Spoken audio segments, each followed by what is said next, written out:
Los vecinos usaron mi garaje como depósito por años, hasta que instalé cerraduras automáticas que los encerraron adentro. El día que descubrí la verdad imaginé llegar a casa después de un viaje de negocios de 2 semanas y encontrar tu garaje completamente tomado por muebles viejos, cajas polvorientas e incluso un refrigerador oxidado que definitivamente no era tuyo. Fue exactamente lo que me pasó en un jueves lluvioso de octubre, y lo que descubrí después cambiaría completamente mi relación con el vecindario y me enseñaría una valiosa lección sobre establecer límites. Si crees que conoces bien a tus vecinos, espera hasta escuchar lo que los míos hicieron durante 3 largos años sin que yo lo supiera. Mi nombre es Carlos Eduardo. Tengo 38 años y soy consultor de tecnología. Trabajo de forma remota la mayor parte del tiempo, pero frecuentemente necesito viajar para reuniones con clientes en otras ciudades. Compré mi casa hace 5 años en un barrio tranquilo de clase media, el tipo de lugar donde todos se saludan por la mañana y los niños todavía juegan en la calle. El garaje era uno de los principales atractivos de la propiedad, lo suficientemente espacioso para 2 autos, con un área adicional que planeaba transformar en un taller para mis proyectos de carpintería en mi tiempo libre. Durante los primeros 2 años, todo parecía perfecto. Los vecinos eran cordiales, especialmente la familia Rodríguez del lado derecho. Juan y María, una pareja de 50 y tantos años con 3 hijos adultos que los visitaban frecuentemente. Del lado izquierdo vivían los Silva, una pareja de ancianos jubilados que siempre me ofrecían pastel cuando horneaban. Parecían ser las personas más dulces e inofensivas del mundo. Qué equivocado estaba. La primera pista de que algo andaba mal surgió de forma sutil. Empecé a notar que algunas herramientas no estaban exactamente donde las había dejado. Un destornillador aquí, un martillo allá. Inicialmente culpé a mi propia memoria. Después de todo, con tantos viajes y proyectos simultáneos, era fácil olvidar dónde había colocado las cosas. Pero entonces, las discrepancias se hicieron mayores. Una caja de clavos nuevos, que estaba seguro de haber comprado, había desaparecido. Una lata de pintura que debería estar llena, estaba por la mitad. El momento decisivo ocurrió ese jueves de octubre. Acababa de regresar de São Paulo, donde pasé 2 semanas implementando un nuevo sistema para un cliente importante. Estaba exhausto, queriendo solo tomar una ducha y dormir en mi propia cama. Pero cuando abrí la puerta del garaje, lo que vi me dejó completamente perplejo. El espacio era irreconocible. Donde debería estar mi auto, había una pila de muebles viejos cubiertos con lonas polvorientas. Cajas de cartón marcadas con frágil y cocina ocupaban toda la esquina derecha. Un refrigerador antiguo, de esos amarillentos por el tiempo, zumbaba ruidosamente en la esquina izquierda. Mi primer pensamiento fue que había sido robado, pero no tenía sentido. Los ladrones no dejan cosas atrás, se las llevan. Entonces pensé que tal vez había habido algún malentendido. Alguna empresa de mudanzas había errado la dirección. Pero cuando me acerqué a las cajas y vi los nombres escritos en ellas, mi sangre se heló. Rodríguez, cuarto de huéspedes; Silva, decoración navideña; Juan, equipo de pesca. La ira inicial fue rápidamente reemplazada por una sensación de violación profunda. Mi propiedad privada había sido transformada en un depósito comunitario, sin mi conocimiento o consentimiento. ¿Pero cómo? Yo siempre cerraba el garaje con llave, siempre. Era parte de mi rutina obsesiva de seguridad. Fue entonces cuando noté algo aún más perturbador. La cerradura de la puerta lateral del garaje había sido cambiada. No estaba forzada o dañada. Había sido metódicamente reemplazada por una nueva, y yo no tenía la llave. La confrontación inicial, respiré profundo varias veces tratando de controlar la furia que subía por mi garganta. Podría simplemente llamar a la policía, pero algo me decía que investigara más antes de tomar medidas drásticas. Decidí confrontar a los vecinos directamente, empezando por los Rodríguez. Eran las 7 de la noche cuando toqué su timbre, todavía usando mi ropa de viaje, probablemente luciendo tan perturbado como me sentía. Juan atendió la puerta con su sonrisa característica, esa que ahora me parecía falsa y calculada. «Carlos, qué bueno que regresaste. ¿Cómo estuvo el viaje?», preguntó como si nada hubiera pasado. La casualidad en su voz me irritó aún más. «Juan, necesitamos hablar sobre mi garaje», dije, tratando de mantener la voz estable. Su sonrisa vaciló por una fracción de segundo, pero rápidamente se recompuso. «¿Tu garaje? ¿Pasó algo?». La audacia de fingir ignorancia me dejó atónito. «¿Pasó algo? ¿Pasó algo? Mi garaje está lleno de muebles tuyos y de los Silva. ¡Cambiaron mi cerradura!». «¿Qué diablos está pasando aquí?». Mi voz había subido varias octavas y María apareció detrás de su esposo, su rostro una máscara de preocupación fingida. «Carlos, querido, no necesitas gritar», dijo suavemente. «Podemos explicar todo. ¿Por qué no entras y conversamos como personas civilizadas?». Contra mi mejor juicio, entré. Su sala estaba impecable como siempre, oliendo a café fresco y pastel de naranja. María me sirvió una taza mientras Juan se sentaba en el sillón frente a mí, su comportamiento ahora más serio. «Mira, Carlos», Juan comenzó, entrelazando los dedos sobre su regazo, «viajas tanto y ese garaje queda vacío la mayor parte del tiempo. Solo pensamos que sería un desperdicio dejar todo ese espacio sin uso». Empezó pequeño, ¿sabes? María necesitaba guardar algunas decoraciones navideñas que no cabían en nuestro ático. Y como estabas fuera por un mes esa vez, entonces simplemente decidieron que tenían derecho a usar mi propiedad. Interrumpí, incrédulo. María se apresuró a agregar: «No fue así, querido.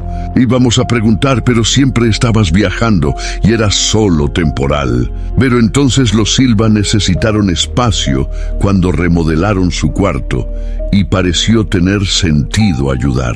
Después de todo, somos todos vecinos, ¿no?». La lógica distorsionada de ellos era impresionante. En sus mentes habían transformado una invasión de propiedad en un acto de comunidad. «¿Y la cerradura?», pregunté. «¿Cómo entraron y por qué la cambiaron?».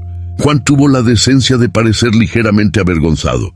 «Tu hijo menor, Pedro, es muy bueno con estas cosas de cerraduras. Al principio, él la abría para nosotros algunas veces, pero eso parecía mal. Así que instalamos una nueva cerradura para poder entrar y salir sin molestar. Invadieron mi propiedad para no molestarme. La ironía era tan espesa que podría cortarse con un cuchillo». «¿Cuánto tiempo ha estado pasando esto?», pregunté, aunque parte de mí no quería saber la respuesta. María y Juan intercambiaron miradas antes de que él respondiera. «Unos 3 años. 3 años. Por 3 años, mis vecinos habían usado mi garaje como su depósito personal. ¿Cuántas veces había estado a metros de distancia, durmiendo en mi cama, mientras ellos entraban y salían de mi propiedad? ¿Cuántas otras personas del vecindario lo sabían?». La humillación comenzó a mezclarse con la ira. «Van a remover todo hasta mañana al mediodía», dije levantándome. «Todo. Y voy a cambiar todas las cerraduras. Si encuentro cualquier cosa suya en mi propiedad después de eso, llamo a la policía». Juan se levantó también, su tono ahora menos amigable. «No necesita ser así, Carlos. Somos vecinos desde hace años. Podemos resolver esto de forma civilizada». «Civilizada». Reí, pero no había humor en el sonido. «Violaron mi privacidad, invadieron mi propiedad y me mintieron por 3 años. No hay nada civilizado en eso. Mañana mediodía, sin excusas». La escalada del conflicto salí de la casa de los Rodríguez sintiéndome simultáneamente victorioso y profundamente perturbado. Todavía necesitaba confrontar a los Silva, pero decidí dejarlo para la mañana siguiente. Necesitaba procesar todo lo que había descubierto. Pasé la noche catalogando mentalmente todo lo que estaba en el garaje, tomando fotos para documentación. Había fácilmente miles de reales en objetos almacenados allí, no solo muebles viejos, sino equipos de jardinería, decoraciones estacionales, incluso lo que parecía ser una colección de vinos en cajas de madera. A la mañana siguiente, desperté con el sonido de movimiento en el garaje. Eran apenas las 6 de la mañana, pero los vecinos ya estaban tratando de remover sus cosas discretamente. Me vestí rápidamente y fui hasta allá. Juan estaba cargando una caja mientras su hijo Pedro, el experto en cerraduras, apilaba otras cerca de la entrada. «Buenos días», dije secamente. «Veo que empezaron temprano. Queremos resolver esto lo antes posible», Juan respondió sin mirarme a los ojos. Fue entonces cuando la señora Silva apareció, apoyada en su bastón, luciendo frágil y desamparada. «Carlos, mi querido», comenzó con voz temblorosa, «siento mucho todo esto. Mi esposo está enfermo, ¿sabes? Con el Parkinson empeorando, necesitábamos el espacio en casa para el equipo médico. No teníamos dónde guardar nuestros recuerdos familiares. La jugada emocional era obvia, pero efectiva. Por un momento sentí una punzada de culpa. Entonces recordé 3 años. 3 años de mentiras. Señora Silva, lamento la situación de su esposo, pero eso no justifica lo que hicieron. Existen depósitos para alquilar, existen otras soluciones que no involucran invadir la propiedad ajena». Su rostro gentil se contorsionó en algo que nunca había visto antes. Ira pura. ¿Invadir? Somos vecinos. ¿Dónde está tu sentido de comunidad? Tienes todo ese espacio desperdiciado, mientras familias como la nuestra luchan por sobrevivir. La transformación fue impactante. La dulce ancianita que me ofrecía pastel se había convertido en una persona completamente diferente. «Ese espacio no está desperdiciado», repliqué. «Es mío, yo pago por él, yo lo mantengo, y yo decido cómo usarlo. El hecho de que ustedes crean que tienen derecho a él dice mucho sobre el tipo de personas que son».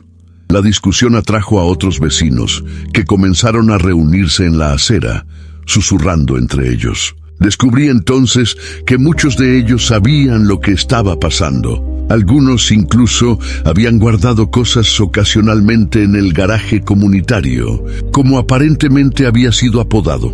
El señor Fernández, del final de la calle, tuvo la audacia de decir: «Carlos, no seas tan rígido.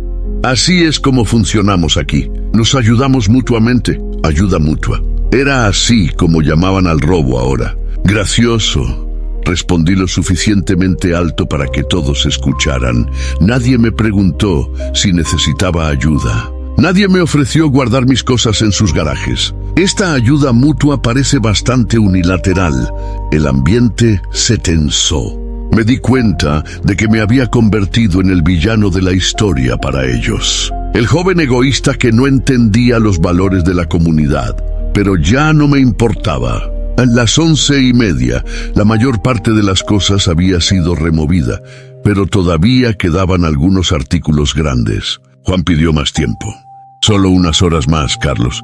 El refrigerador es pesado y necesitamos llamar ayuda». Cometí el error de aceptar. «Hasta las 3 de la tarde. Después de eso llamo un camión de basura y tiro todo». Debería haber mantenido mi plazo original. Debería haber sido inflexible. Porque lo que pasó en las semanas siguientes me enseñó que dar un dedo a ciertas personas significa perder el brazo entero. El plan de venganza 3 semanas pasaron desde la confrontación inicial. Los vecinos habían removido sus cosas, aunque con clara renuencia y múltiples intentos de negociación. Cambié todas las cerraduras por modelos de alta seguridad, instalé cámaras de vigilancia e incluso una alarma. Pensé que el problema estaba resuelto. Estaba equivocado. Comenzó con pequeños actos de hostilidad. Mi basura fue revuelta varias veces, esparciendo desechos por mi acera. Alguien tiró huevos en mi puerta de entrada. Mi auto amaneció con las llantas desinfladas 2 veces. Las cámaras capturaron figuras encapuchadas, imposibles de identificar. El mensaje era claro. Había perturbado la armonía del barrio y ahora pagaría el precio. Pero lo peor estaba por venir. Una mañana de sábado, desperté con el sonido de un taladro. Corrí a la ventana y vi algo increíble. Juan y Pedro estaban tratando de quitar las bisagras de la puerta de mi garaje, a plena luz del día. La audacia era surreal. Corrí afuera gritando: ¿qué diablos creen que están haciendo? Juan ni siquiera se molestó en parecer avergonzado esta vez. Estamos recuperando lo que es nuestro por derecho, dijo calmadamente. Usamos este espacio por años, invertimos tiempo y esfuerzo en él. Tenemos tanto derecho como tú. La lógica era tan absurda que por un momento no pude formar palabras. Pedro continuó trabajando en la bisagra como si yo no estuviera allí. Aléjense de mi propiedad ahora o llamo a la policía, logré decir. Juan rió. Adelante. Mi cuñado es comisario. Vamos a ver a quién van a creer. ¿Un vecino establecido desde hace 20 años o el novato antisocial que no entiende cómo funcionan las cosas? Aquí fue en ese momento que me di cuenta de que estaba lidiando con algo mucho más serio que simples vecinos inconvenientes. Era una mafia suburbana, un sistema establecido de favores e intimidación que había desafiado inadvertidamente. Llamé a la policía de todos modos. 2 oficiales aparecieron 40 minutos después, claramente sin prisa. Uno de ellos me di cuenta con un escalofrío. Parecía muy familiar. Era el cuñado de Juan. ¿Cuál es el problema aquí?, preguntó, aunque claramente ya lo sabía. Expliqué la situación mientras Juan sonreía presumidamente al fondo. ¿Tienes pruebas de que estaban tratando de forzar la entrada?, preguntó el oficial. Estaban quitando las bisagras, protesté. Solo estábamos verificando si estaban oxidadas. Juan intervino suavemente, como buenos vecinos. Carlos ha estado tan estresado últimamente. Ve problemas donde no los hay. Los oficiales aconsejaron a ambas partes mantener la paz y se fueron. El mensaje era claro, estaba solo en esta batalla. Fue entonces cuando decidí que si querían jugar sucio, yo jugaría más sucio aún. Pasé la noche siguiente investigando, planeando, preparando mi venganza. Si mis años como consultor de tecnología me enseñaron algo, es que todo sistema tiene una vulnerabilidad. Y había encontrado la de ellos. Verás, durante los 3 años que usaron mi garaje, se habían vuelto complacientes. Desarrollaron rutinas. Juan venía siempre los martes y jueves por la mañana. Los Silva preferían las tardes de los lunes. Había un patrón, y los patrones pueden ser explotados. Compré un nuevo sistema de cerraduras automáticas, el tipo usado en instalaciones de alta seguridad.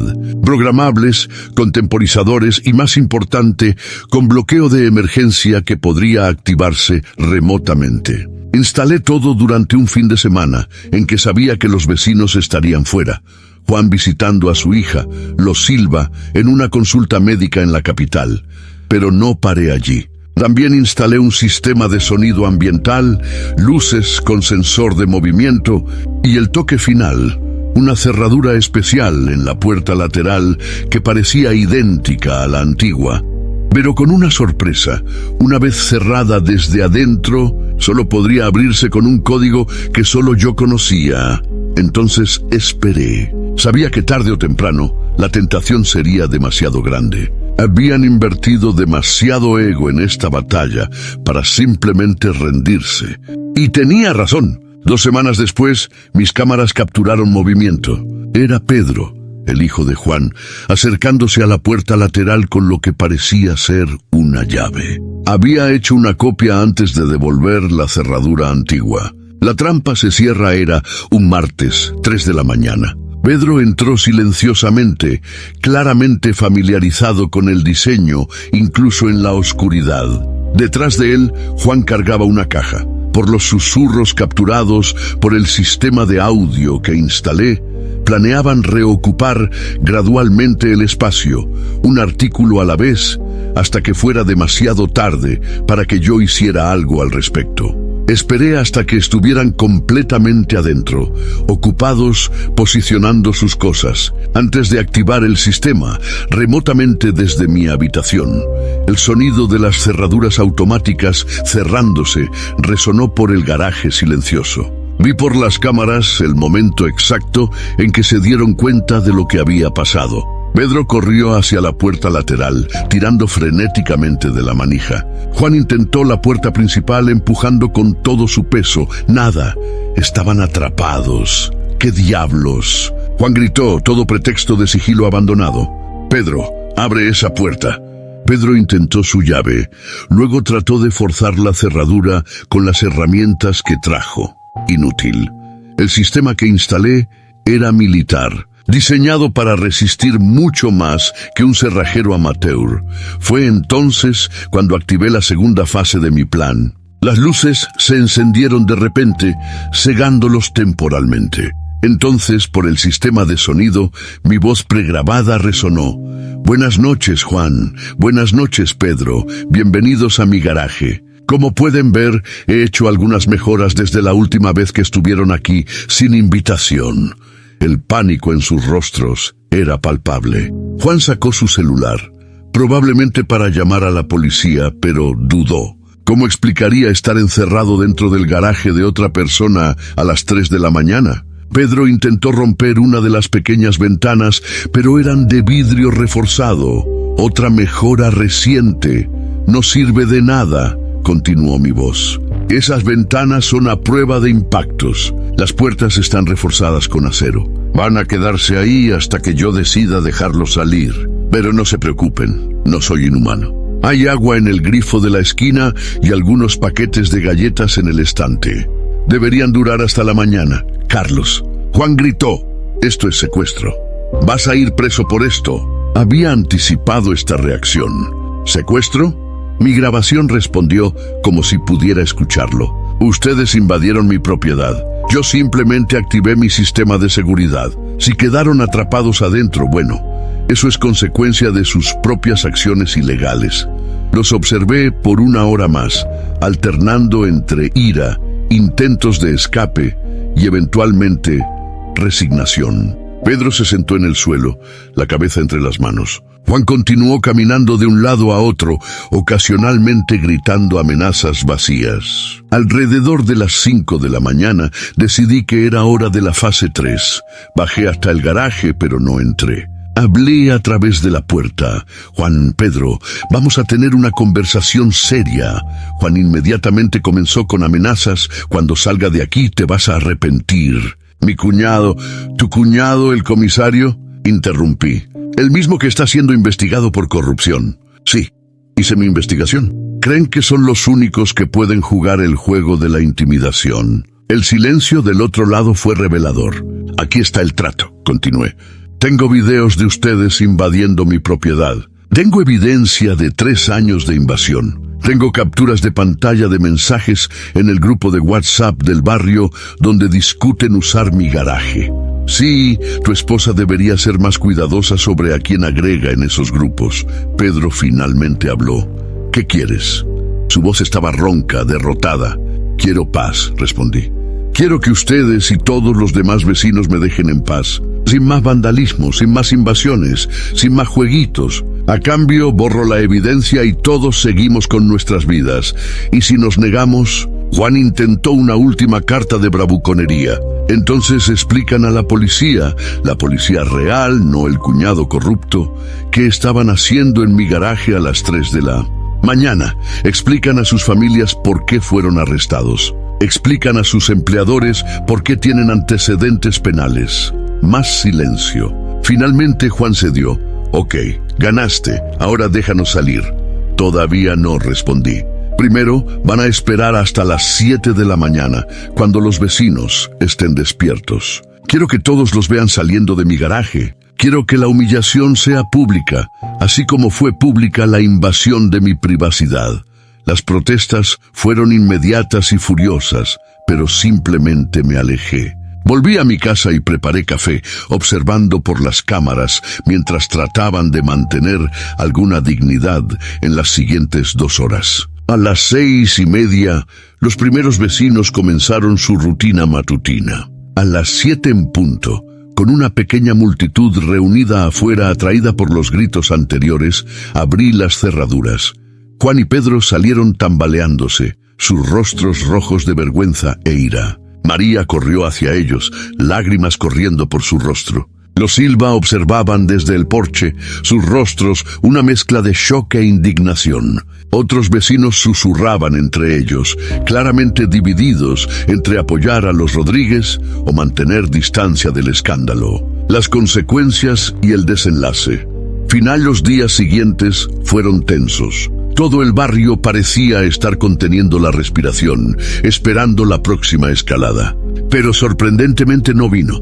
Juan evitaba el contacto visual cuando nos cruzábamos. Pedro se mudó a casa de un amigo. María dejó de saludar, pero también paró con las pequeñas agresiones. Una semana después recibí una visita inesperada. Era el señor Silva, solo, luciendo mucho más viejo que sus 73 años. ¿Puedo entrar?, preguntó en voz baja. Contra mi mejor juicio, acepté. Se sentó en mi sala, sus manos temblorosas sosteniendo una taza de té que le ofrecí. Vine a pedir disculpas, comenzó, su voz débil. No por lo que hicimos, todavía creo que los vecinos deberían ayudarse. Pero por la forma en que lo hicimos, mi esposa, ella creció en una comunidad donde todo se compartía. Genuinamente no entiende por qué te enojaste tanto. Pero yo sí entiendo. Trabajé toda mi vida, conozco el valor de la propiedad privada. Era lo más cercano a una disculpa real que recibiría, y ambos lo sabíamos. Agradezco su visita, señor Silva, respondí cuidadosamente. Pero el daño está hecho. La confianza, una vez rota, es difícil de reconstruir, asintió tristemente. Lo sé, solo quería que supieras que no todos estábamos de acuerdo con los métodos de Juan. Algunos de nosotros simplemente fuimos arrastrados por la corriente. Antes de irse, se detuvo en la puerta. Lo que hiciste con Juan y Pedro fue cruel, pero fue efectivo. Nadie más va a tocar tu garaje. O a ti. Había algo en su tono, una advertencia velada tal vez, o solo resignación. Nunca descubrí cuál.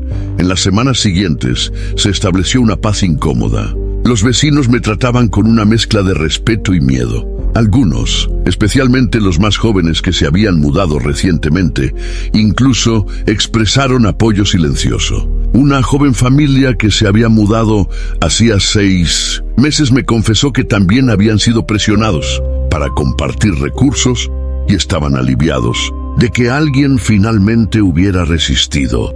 Descubrí que mi garaje no había sido el único objetivo. Había toda una economía informal de compartir forzado en el barrio. Herramientas, espacios, incluso wifi, eran considerados recursos comunitarios por un grupo central liderado por Juan. Mi resistencia había roto el sistema, causando un efecto dominó. 3 meses después, los Rodríguez pusieron la casa en venta.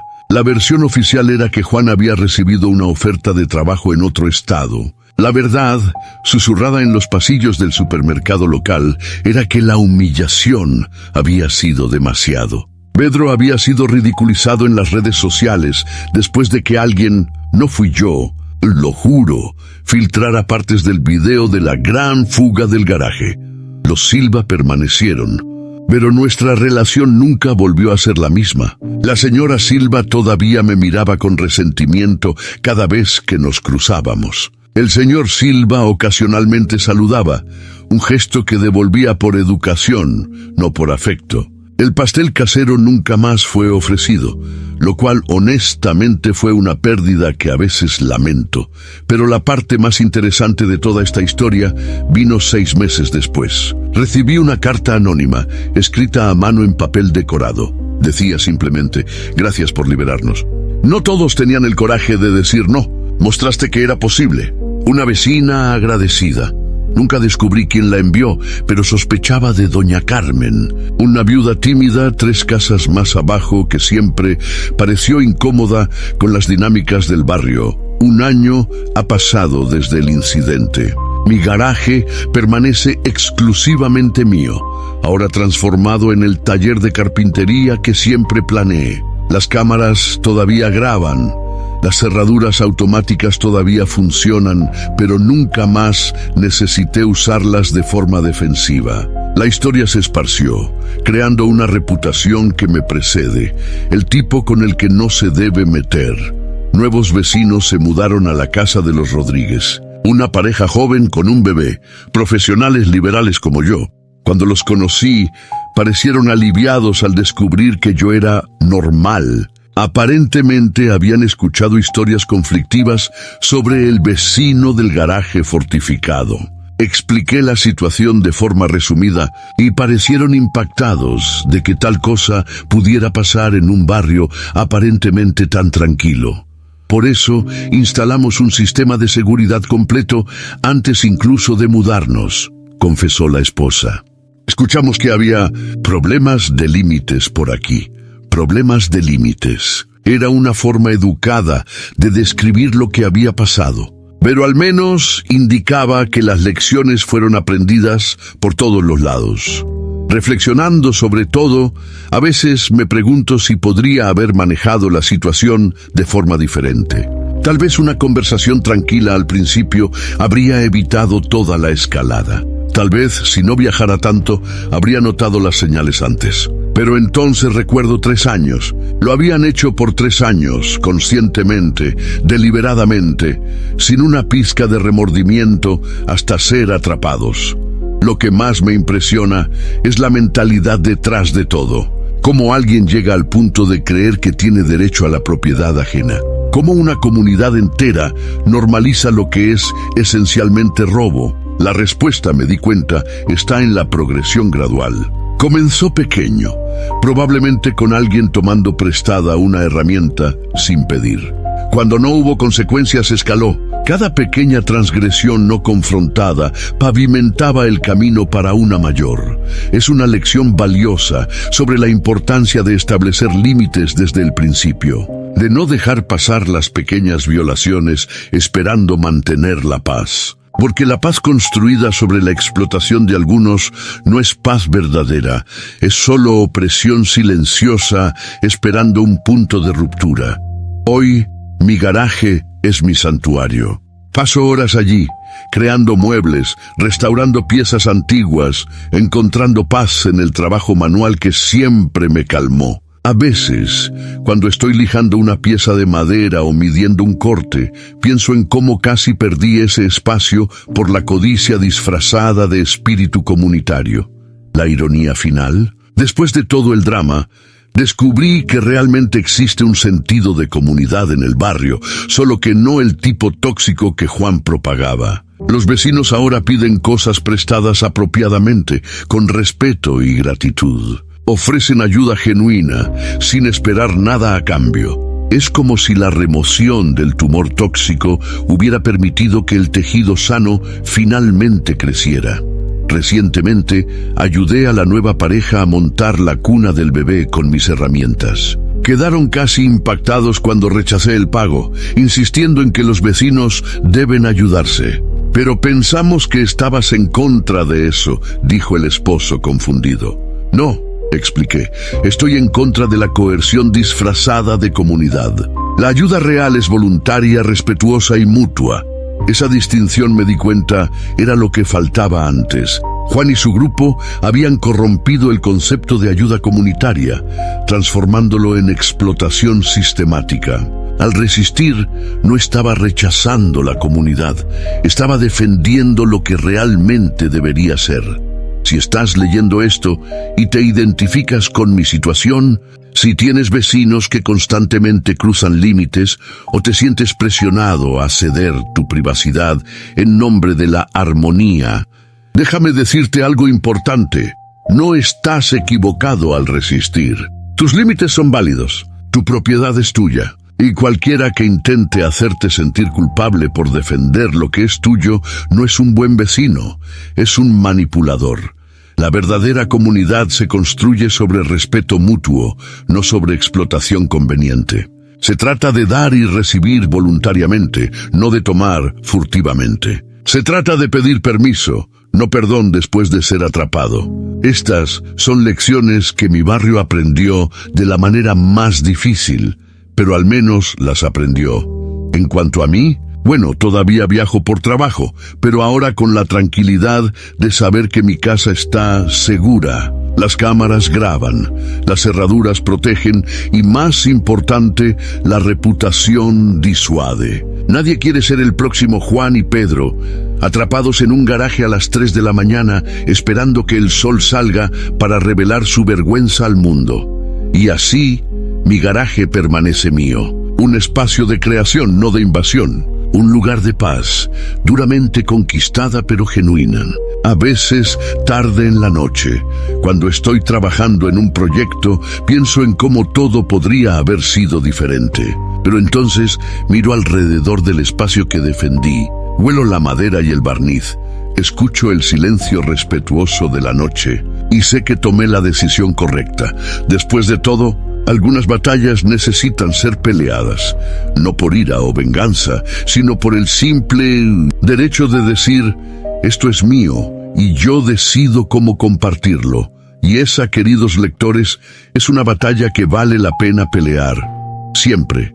Si llegaste hasta aquí, gracias por leer mi historia. Si resonó contigo, si te hizo pensar sobre tus propios límites y cómo defenderlos, entonces valió la pena compartirla. Recuerda, establecer límites no es ser antisocial, es ser auténtico. Y al final del día, es la única forma de construir relaciones genuinas y duraderas.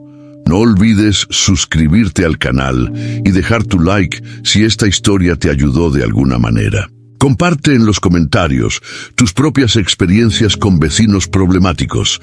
Vamos a crear una comunidad de apoyo para aquellos que enfrentan situaciones similares. Y recuerda, tu casa es tu castillo, y todo castillo merece una buena defensa.